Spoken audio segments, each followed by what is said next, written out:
In this video, I'm going to show you how to view the global feed in itchio quickly and easily.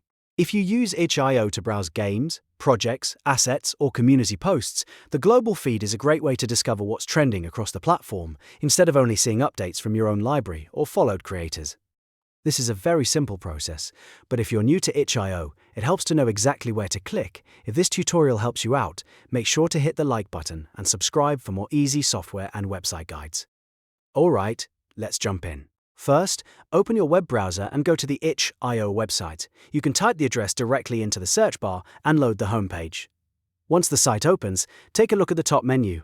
The navigation bar is where itch.io keeps the main sections of the website, so this is where you'll begin. Now, find the feed option in the top menu and click it. This will open the feed area, where you can browse activity and updates related to itch.io content. If you don't see it right away, just scan along the top navigation slowly. It is usually easy to spot once you know what you're looking for. After the feed page loads, look for the global feed option and click it. This switches your view from a more personalized or limited feed to the full global feed, which shows broader activity from across the itch.io community. This is the section you want if you want to explore what everyone is posting, not just a small subset of content. Once you're on the global feed, you can start browsing through the latest updates, posts, and activity from the wider itch.io platform.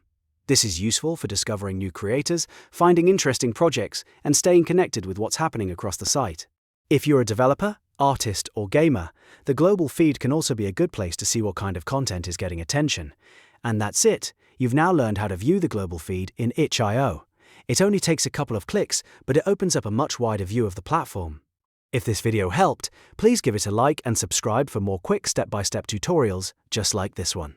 Thanks for watching, and I'll see you in the next video.